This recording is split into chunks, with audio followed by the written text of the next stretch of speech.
Hey, I'm Kyle, and this is the movie spreadsheet where I review, rate, and rank movies based on 5 simple criteria. Check out the links in the description below to see how every movie ranks. Don't worry, these reviews are spoiler free until after the overall score reveal. Okay, movie 301, Longlegs, starring Nicolas Cage and Micah Monroe, directed by Oz Perkins. I kind of feel like a mystery horror movie that has Nicolas Cage starring as the some weirdo. Kind of seems like a match made in heaven. Oh, and did I mention this is sub an hour and 45 minutes? I'm excited. Let's go. Having just seen the movie, these are my initial thoughts. And again, these are spoiler free, so you don't have to worry about anything being ruined for you. My first big takeaway is that this felt a lot like Silence of the Lambs. Now, not exactly like it, but just the idea of you know who the bad guy is, and you know that the movie is based around trying to catch that bad guy. I also love how they split the movie into different parts. So it comes up on the screen part one, part two, part three. And let me tell you, part one was so fantastic that when part two pops up on the screen, because obviously you forget that they've done that, I felt like I need to take a second. I need to engage my parasympathetic system. I need to take a breath because if this is what the first part has in store, I can only imagine what the rest of the movie is going to be like. However, as the movie goes on, I just generally like the movie like less and less. Part one was the best, and then part two was the next best, and then part three was the worst. And I generally feel like that's the issue that horror movies have is that start strong, and what separates great horror movies from those mediocre ones is can you continue and finish all the way through? And this one for me doesn't. I will say the sound was amazing. I love the soundtrack to this, and the cinematography, something that I typically don't really notice, was fantastic. Finally, my last talking point, and it's why I'm wearing this shirt. They reference the Seattle Mariners in a non humiliating way. Like one of the characters in the movie is a Seattle Mariners fan. No joke about the Mariners. Love it. So stay tuned for the rest. Okay, entertainment. Entertainment makes up 50% of the overall score, 7.5 out of 10. I just felt like part one, 10 out of 10 for entertainment. Part two, a little bit less. Part three, a lot less. I would have just liked a little bit more mystery. It would have kept me more entertained. Overall, 7.5 out of 10 for entertainment.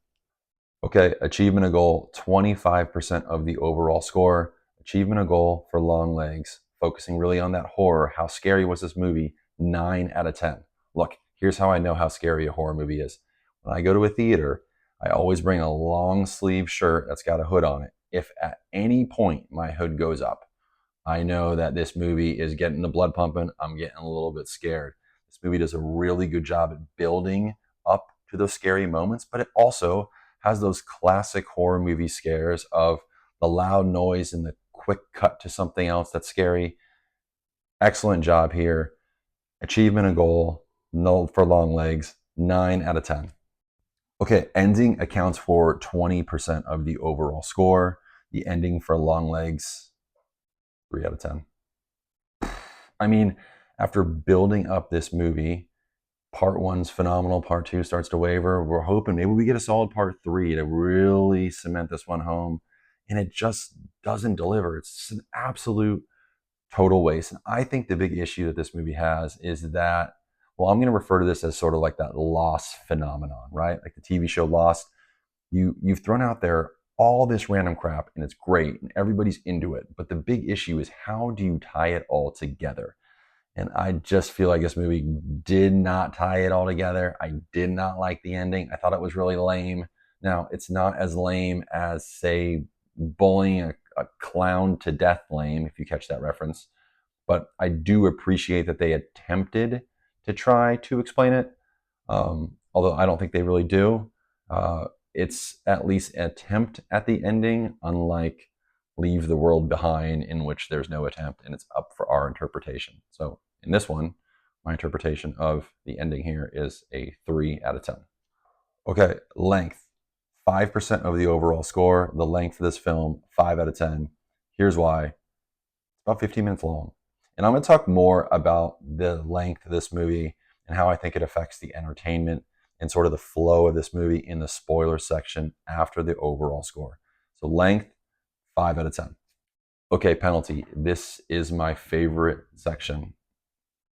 But for Longlegs, there was no penalty. 2 near penalties, one of which I'm going to discuss in the spoiler section after the overall score.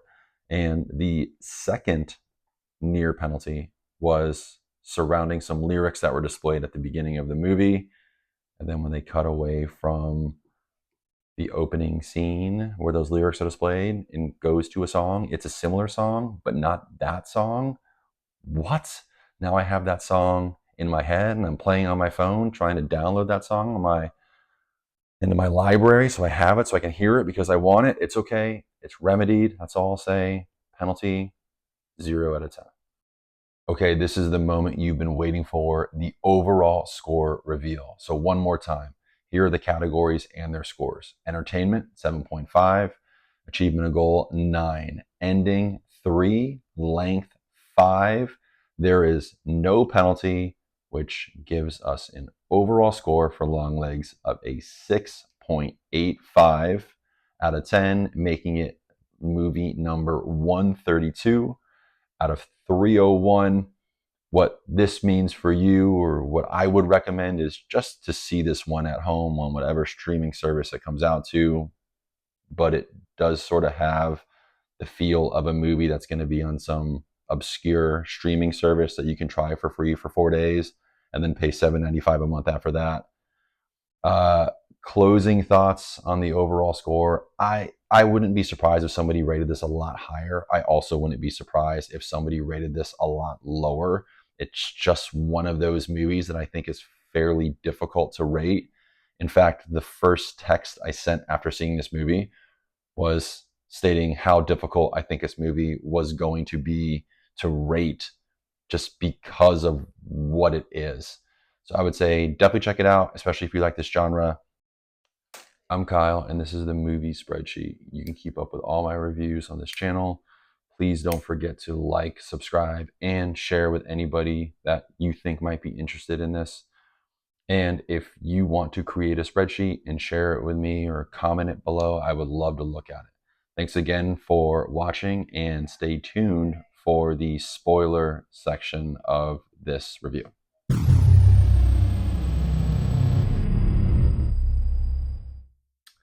I need to come up with a name for this section. So I'm just going to call this Spoilerville, right? This is where I just can just talk about the movie free of ruining it for you.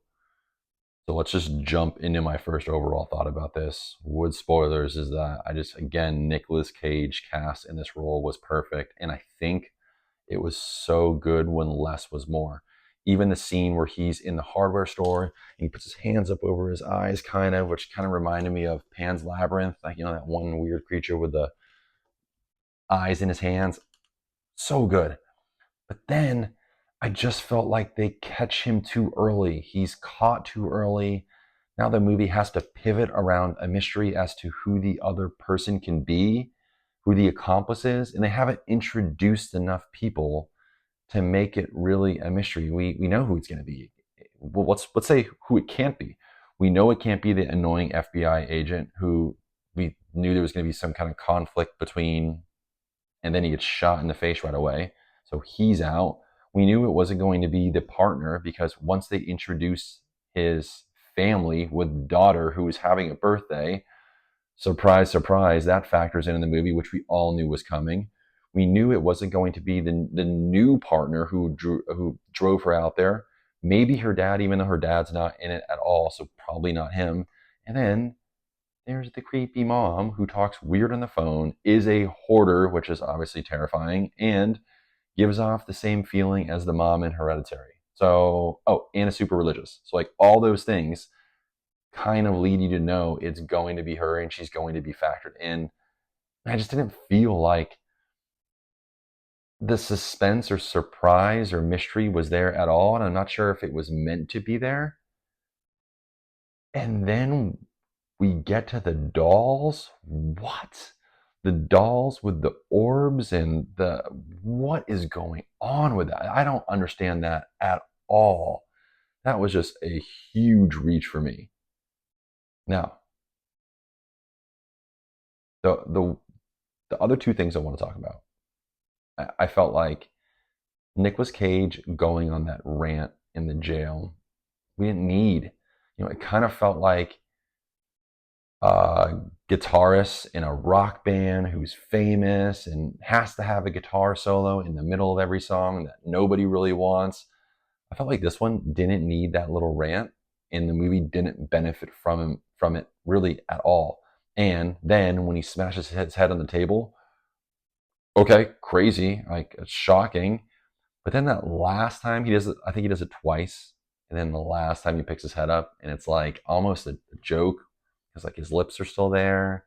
He kind of looks silly. I think it really cheapens the movie. It made the movie kind of start to feel like a B-rated movie instead of what it was. The last thing, same thing. The Nicolas Cage going saying "Hail Satan." I just like I didn't want that. I hated that ending, but I loved that they played Bang a Gong right after he said it because I'd been wanting that for the entire movie. So those are my post film thoughts.